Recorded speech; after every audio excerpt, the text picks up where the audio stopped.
UN Security Council will discuss the US draft resolution on the Trump plan for Gaza.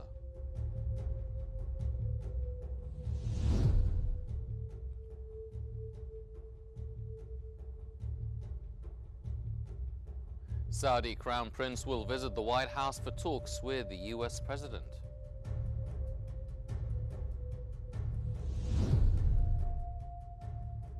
And the Kremlin says it hopes another meeting between Putin and Trump can take place once the necessary preparation is completed.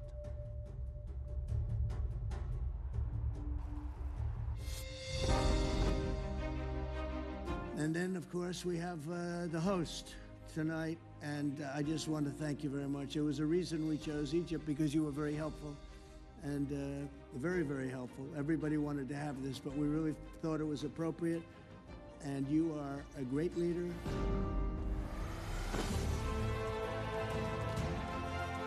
And he's a fantastic man and a fantastic general, by the way.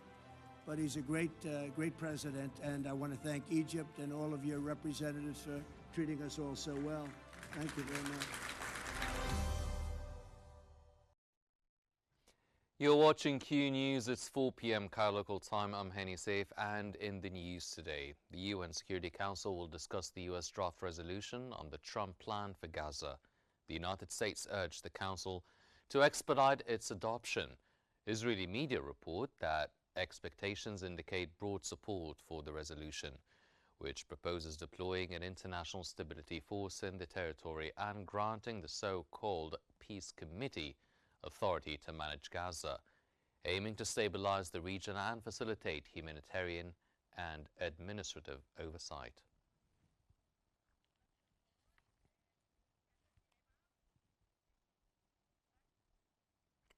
Egypt has dispatched its 74th aid convoy under the Zed el-Izza Provision of Honor from Egypt to Gaza initiative from Rafah to Gaza via Karm Abu Salim border crossing. The convoy delivered urgent winter, food and fuel supplies to Gaza. The shipment also includes over 88,000 blankets, 36,000 winter clothing items, 4,645 tents and around 9,200 tons of aid, including food baskets, flour, medical supplies and 1,400 tons of fuel. Since July 27th, the convoys have delivered hundreds of thousands of tons of assistance. With 35,000 volunteers, the Red Crescent continues coordinating aid from the Egyptian side of Rafah without interruption.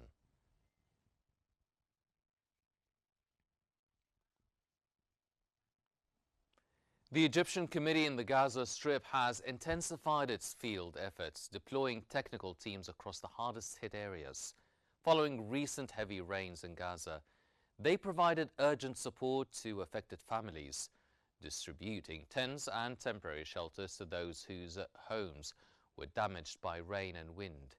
Assistance included preparing alternative accommodation and logistical support to ensure families' safety and protection from adverse weather, reflecting Egypt's ongoing commitment to humanitarian relief and rapid response to natural emergencies in the region.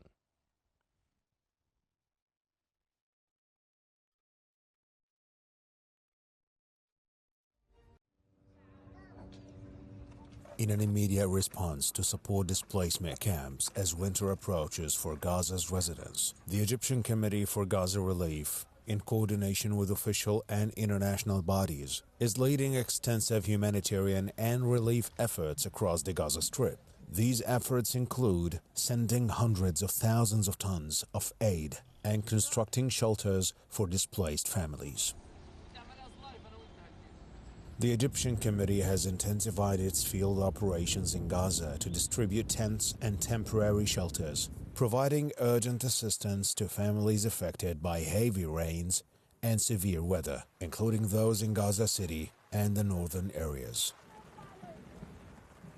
The Egyptian Committee in the Gaza Strip is constructing camps to accommodate Palestinian displaced persons, with the number of camps now reaching 10. This includes the recently inaugurated largest displacement camp, established to withstand harsh weather conditions and the onset of winter. Hundreds of thousands of families have already been housed in these camps. The Egyptian committee's operations have been swift, with technical teams deployed widely across the most affected areas to deliver immediate support to residents.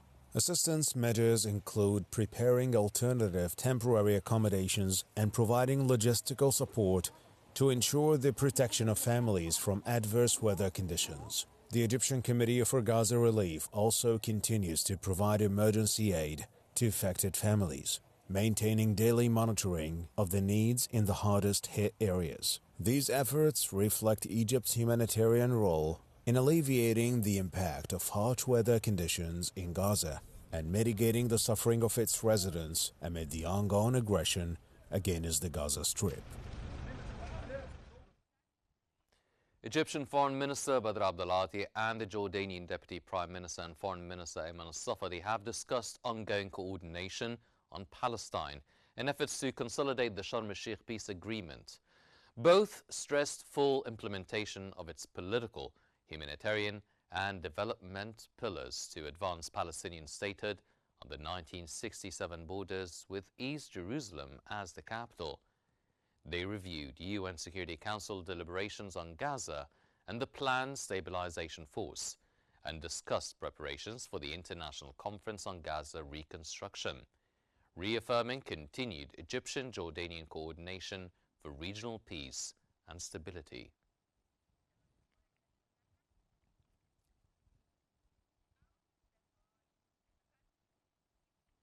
And for more on this, we now move to Salma Al-Fei in our newsroom. Salma. Thank you, Hani. And for further analysis, we are joined from Cairo by the Al Ahram newspaper managing editor, Mr. Ashraf Abulhol. Welcome, sir, to Qnews. Sir, can you tell us how significant is the U.S. draft resolution on the Trump-Gaza plan, and what impact could it have on the regional stability if adopted by the UN Security Council, please? Of course, the draft resolution, the American draft resolution, is actually very important, and it was proposed after talks between the USA and the Arab and Islamic countries in the UN. And so here we have it has positive points like saying or talking about the possibility of a Palestinian statehood, and this is huge progress. It hasn't happened before because the U.S. administration has always tried to hinder any draft resolution that would mention establishing a Palestinian statehood. And it also talks about peacekeeping forces in the Gaza Strip and to have a peace administration for the Gaza Strip for a short time, or a framework that they will agree upon, and not an open period. And so these are positive points here. And so yes, proposing this draft resolution has actually has been stalled until the latest negotiations, but it shows that now the countries agree to it. If no members, especially the UN permanent members, change their decision, and they could use the veto to change their decision if they wanted to. And we have seen Israel saying that they refuse this draft resolution that that mentions a Palestinian statehood for the first time, and also there are requests in Israel saying that this draft resolution needed to say. Mr. Abulhol, can you tell us a little bit about now Egypt's efforts in Gaza? How do they reflect its broader role as a mediator and a supporter of the Palestinian relief initiatives? If you can tell us a little bit about that, please. Of course, Egypt has always put effort ever since the aggression started to ensure aid delivery to Gaza, and to also make sure that Israel doesn't do any more violations, and to secure Gaza and to rebuild it. Egypt was the one that hosted the Sharm el-Sheikh meeting that concluded with the Sharm el-Sheikh agreement, and it also played a huge role in convincing the international community to recognize a Palestinian statehood. And also they had a crucial role with aid delivery, and they are still putting these efforts. They are sending aid daily. They are sending equipment, food, and tents to the Gaza Strip. Sir, in light of the recent heavy rains at the moment, how has the Egyptian committee in Gaza adapted its humanitarian response to address the urgent shelter and the logistical needs?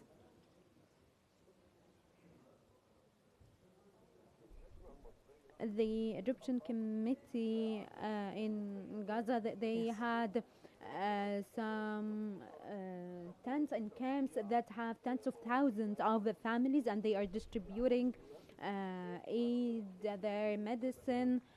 They are offering so much services to the civilians that need every single thing or every single item in those aid trucks. And also Egypt has been playing a part with the international effort on Israel to allow more aid delivery and to allow the delivery of relief supplies, because the heavy rains that have happened lately in Gaza, it has destroyed the camps or the tents, the rubble that the people have been living under, and as I said, the destroyed tents. And so it is crucial now to deliver more tents and relief supplies to the Gaza Strip, and this is what Egypt is trying to do, and also the other and trying to convince the other parties to send more aid as well.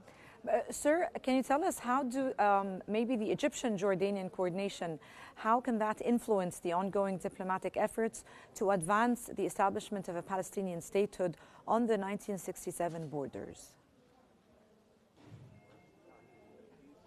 Of course, there is a continued Egyptian-Jordanian coordination no matter what, and they have they took part in refusing the Israeli policies that wanted to displace the Palestinians in Gaza, and Egypt and Jordan have also been playing a huge role in trying to convince the USA to find a just and permanent solution to the Palestinian cause. And also there is aid from Jordan through the West Bank, in addition to the aid that's being delivered by Egypt from the Egyptian side, because yes, we need unified efforts here, unified efforts from the Arab countries to help Gaza.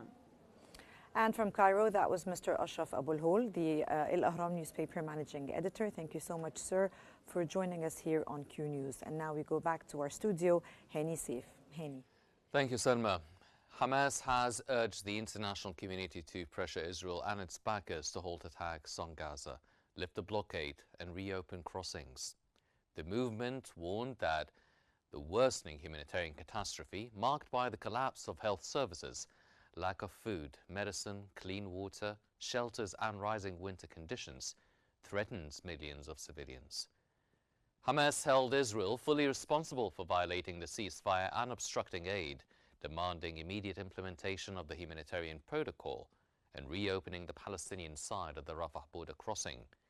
It condemned global silence, warning it deepens suffering for over 2 million besieged Palestinians.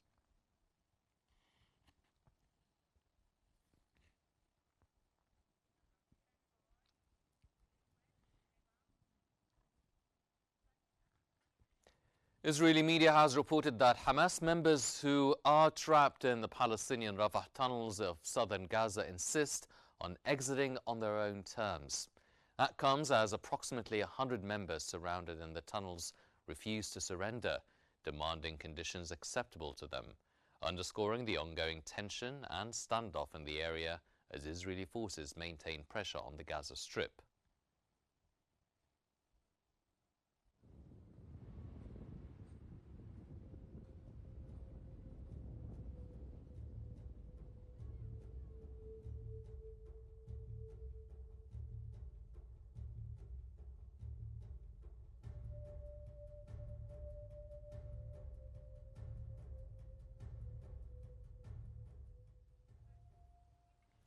Germany will lift restrictions on arms exports to Israel starting November 24th.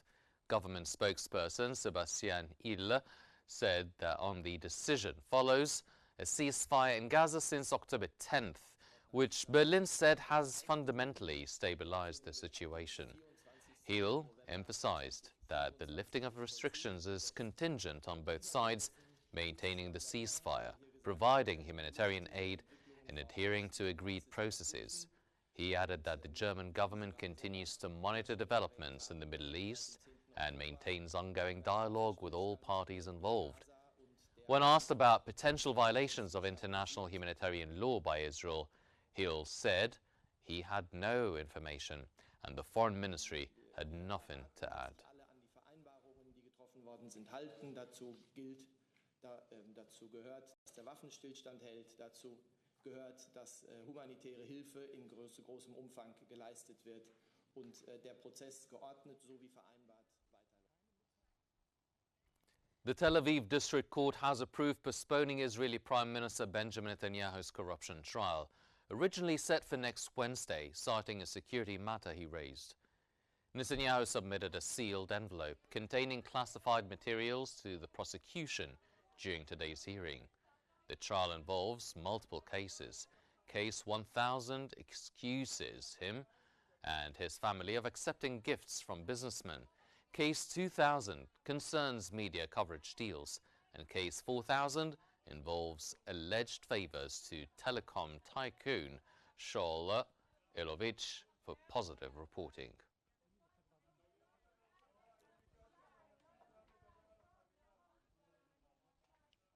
Ladies and gentlemen, we now go live to a broadcast from Cairo, where the National Elections Authority, chaired by Judge Hazem Badawi, holds a press conference to announce all details related to the first phase of the elections and the actions taken in implementation of the directives of President Abdel Fattah el-Sisi.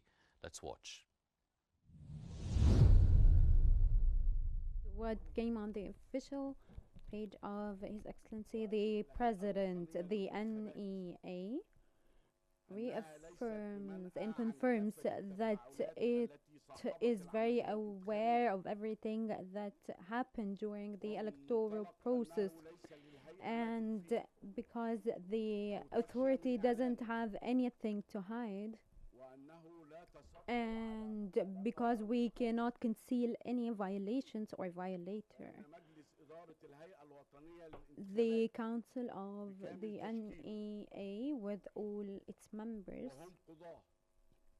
and they are judges that only want God's mercy and the people's interest. They are still investigating the appeals and complaints that the authority has received through candidates, voters, or monitors.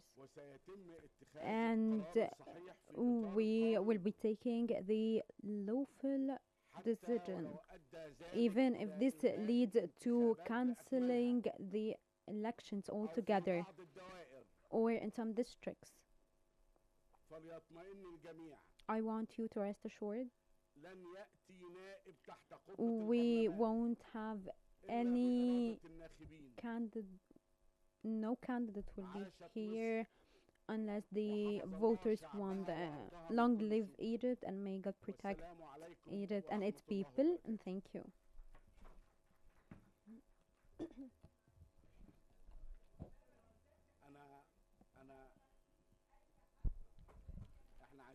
We will listen to your questions. Please be organized. I've never seen anyone saying from the NEA that there are laws against the members, and I won in 2015, and the elections need to be rerun. You have filed a complaint, yes?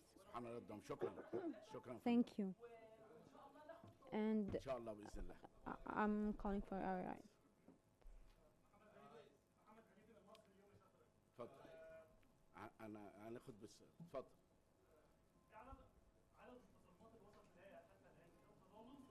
We have received a number of complaints since yesterday, and that number is 88 actually, and we don't have any frame or any timeline for the complaints. We are receiving complaints as long as we haven't announced the results, which will be tomorrow. Go ahead.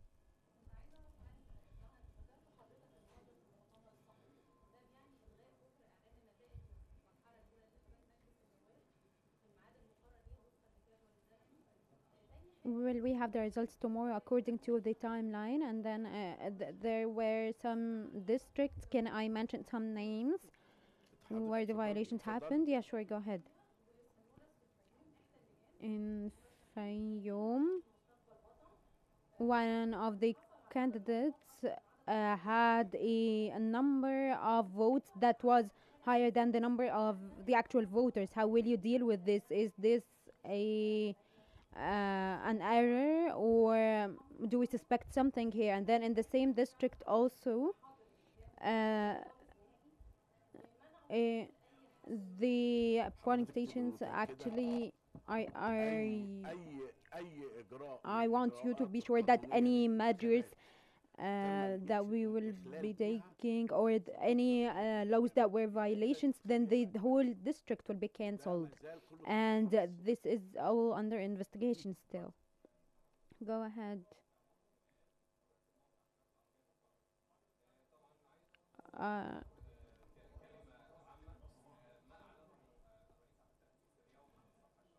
I saw President El-Sisi's statement affirming full transparency and respecting the Egyptian administration of the NEA. So we have full trust here from the Egyptian people and from all the monitors and officials in Egypt and outside. We trust the NEA.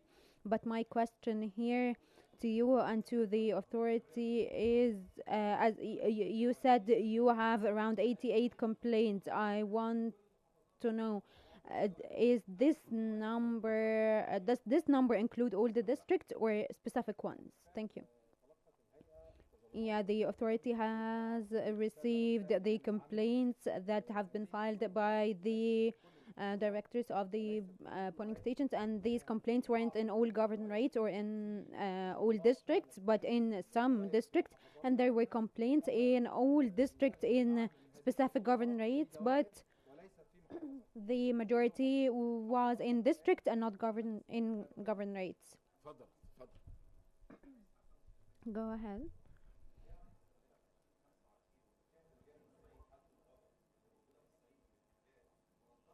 The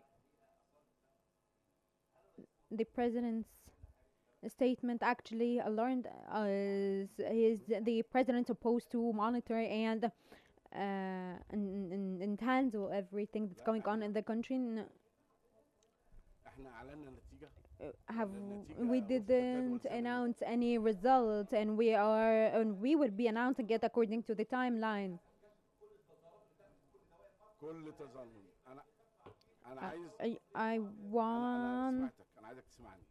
I heard you now. Please heard me. I want to reassure you here, those who are saying that there are that the numbers don't add up. We are still investigating this. All your concerns will be investigated, and we'll be looking into the complaints, and we will have the results tomorrow in the official announcement. Tomorrow we will have the conference to release the results. According to what the correspondent here said, you said that there is a possibility of a full cancellation or a partial one. And here the president said that he has received the incidents. Does this show that there actually were incidents in the electoral process and the standards that the NEA has according to I said that the complaints that we have received from the candidates, or we received complaints from voters and candidates, and of course you know that when we had that the director of a sub-polling station, and he actually counted the votes before the timeline, general the general polling station actually cancelled the votes altogether, and so any incidents that happened are under thorough investigation. All the staff are working to look into all the complaints, and we will see the results of this tomorrow.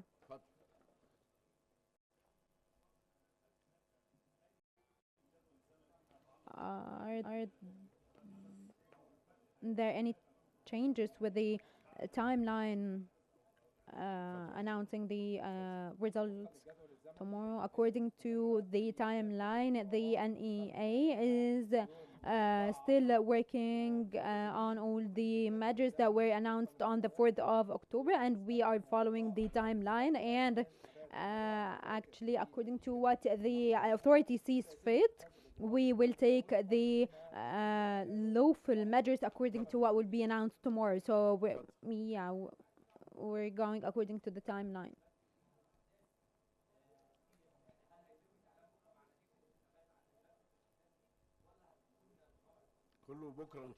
Tomorrow we will know the results of the complaints when we announce after the vote count.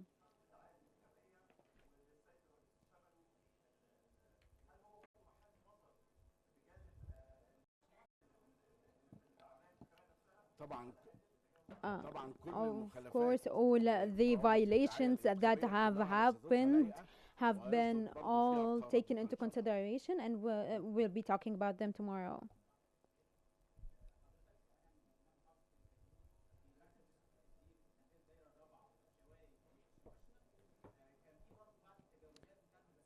In 4th district, there were some violations that were that we've seen on social media, and so does the NEA follow what's happening on social media? Yeah, Alexandria. We actually received 2 complaints from Alexandria. So and yes, I know you're talking about Fayoum, but yeah, we had a live stream where a candidate entered the polling station, and there was a huge turnout in front of this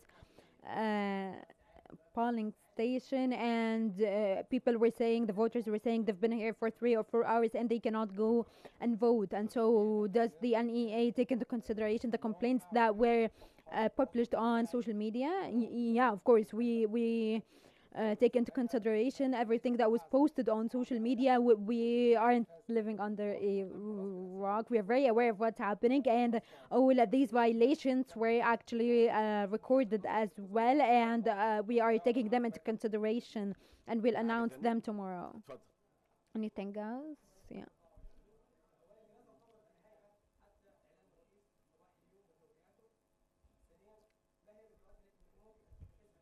What are the measures that the NEA can take to overcome these violations?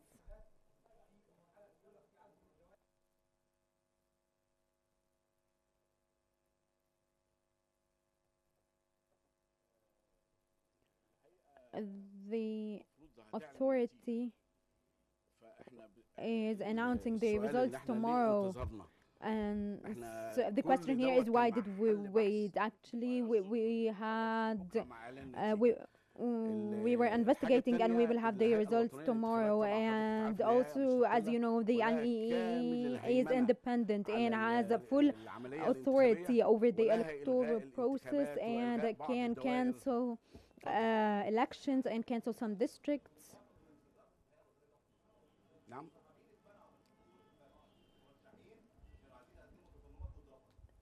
Some candidates wanted to file some complaints, and the requests were refused.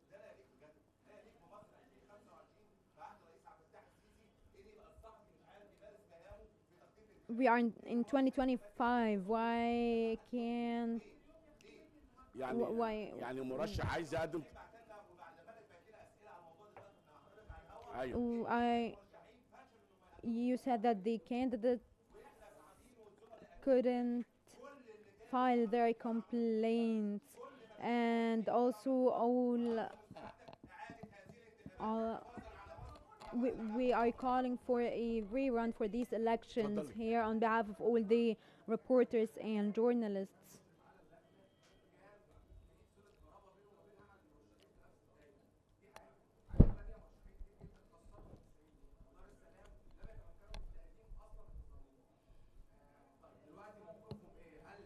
There were people that couldn't file their complaints, so will you be looking into the complaints that were handed over, or what? How will they get مش there? هيقدم لما هيقدم على النتيجة ولا هيقدم على ايه؟ مش لما نعلن النتيجة الأول We نشوف need إذا كان to هيقدم ولا مش announce هيقدم the final تصرف. results first, and then see if the candidates will be filing the complaints. النتيجة تأجل. We want the results to be postponed to look into the complaints. We're investigating them already. أنا سمعت حضرتك. أنا سمعت. I can hear you. Yes, I can hear you. أنا سمعتك. This is the first time I wasn't allowed to enter individually, and I had the highest number of votes, and how will I know if it weren't for the vote tally sheet? مع إعلان النتيجة باكر. When we announce the results, كل التساؤلات اللي في دماغكم دي. When we announce the results, all these questions will be figured out. You'll have the answers to your questions, and any violation that happened in any polling station, even if it is a sub-polling station, the whole district will be cancelled. What we've seen on social media shows that there were violations. Did you know what measures will be taking? I cannot release this before the final vote count or the final results. Can you please listen to me? Can you please listen? You've asked more than one question. I just want to answer your questions. You have... just give me a second. Here you talked about the candidates not being able to file complaints, and we have...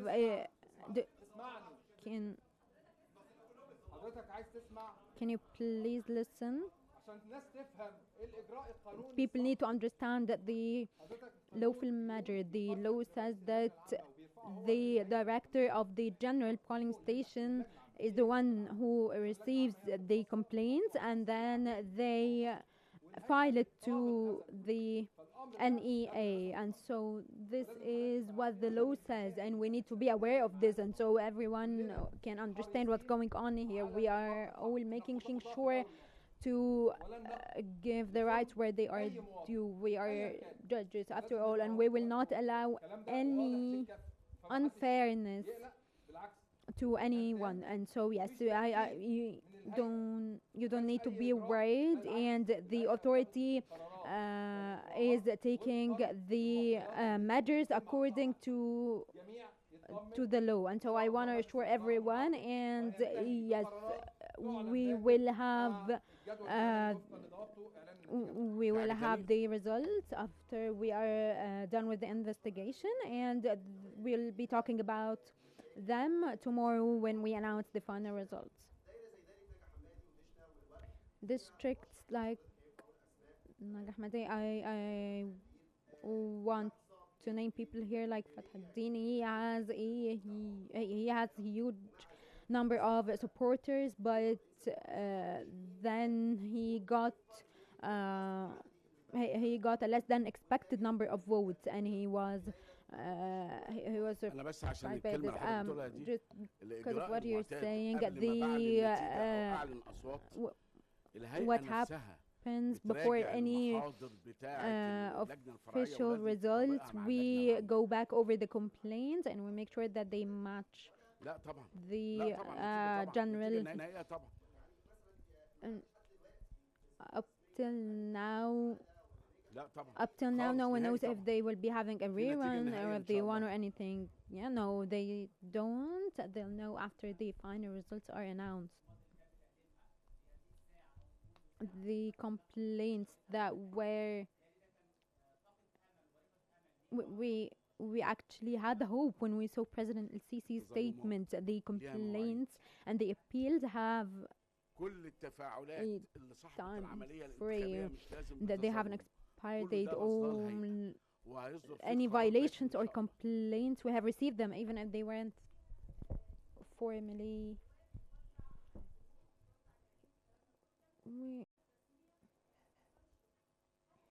ده تم رصد. Will those who will those candidates who violated the campaigning rules will they be held accountable? We'll know tomorrow. There was a candidate that she actually left and wrote on her social media that there is no transparency or integrity. We don't take this into consideration, and she can just step down at any given time. It needs to be accepted there, and so social media isn't something to take so أنا ما بتكلمش على I'm المخالفات، أنا not بتكلم على talking واقعة about the التنازل. violations. I'm talking about the withdrawal طب هناخد آخر سؤال from بقى. آخر سؤال. here the احنا هناخد آخر سؤال. last question. اتفضل. اتفضل. Here, well, I want to say something اتفضل. that's very important, and now there are some breaking news, and I want to make it clear any violation that was investigated by the NEE and it was proved that it violates the law in a sub-polling stations, all the district will be cancelled. Yes.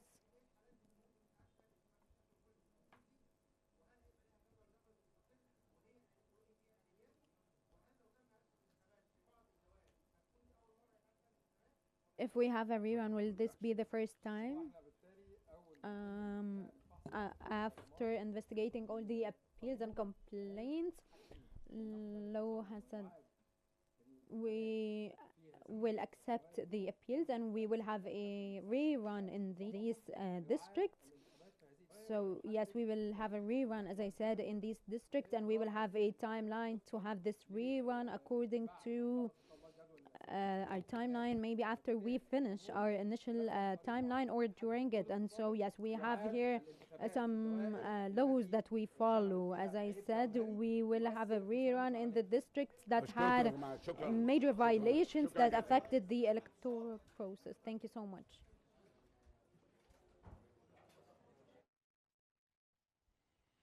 That was a live broadcast from Cairo, where the National Elections Authority, chaired by Judge Hazem Badawi, held a press conference to announce all the actions taken in implementation of the directives of President Abdel Fattah el-Sisi. During the press conference, the Egyptian National Elections Authority affirmed that it is fully engaged with all developments surrounding the electoral process and will not conceal any violations or offenders. The authority stated that it is currently reviewing all complaints and will take the correct decision, even if it leads to the cancellation of the entire election, reiterating that no member of the parliament will reach office except through the genuine will of the voters. It emphasized that grievances continue to be examined until the official results are announced tomorrow, and that any breach of electoral requirements in any constituency will nullify the results there. The authority also noted that most of the submitted grievances concern specific constituencies, which are now under careful scrutiny and review.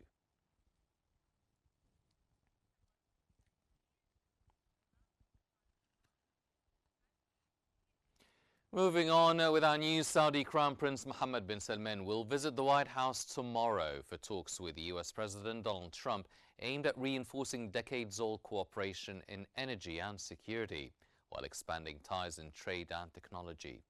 Trump seeks to capitalize on Saudi Arabia's $600 billion investment pledge announced during his Riyadh visit, while Riyadh pursues deals in nuclear energy and artificial intelligence under Vision 2030.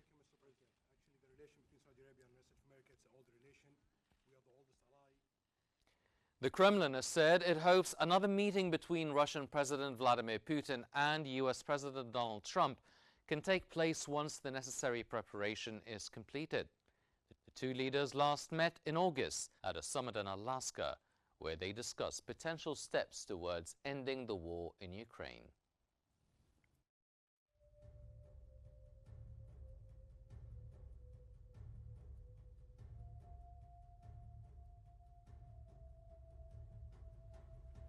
That brings us to the end of our news bulletin, but before we wrap up, here's a recap of the top stories making headlines this hour.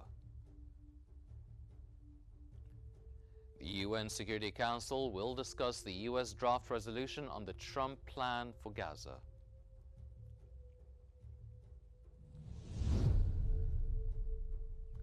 The Saudi Crown Prince will visit the White House for talks with the US President.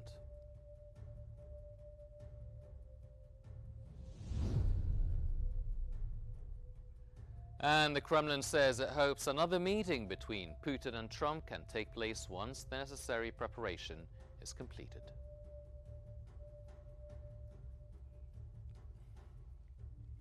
For more stories and live updates, follow Q News on YouTube, Facebook, X, Instagram and TikTok at QNewsEGY. From all of us here, thank you for watching and stay tuned for more news and analysis here on Q News.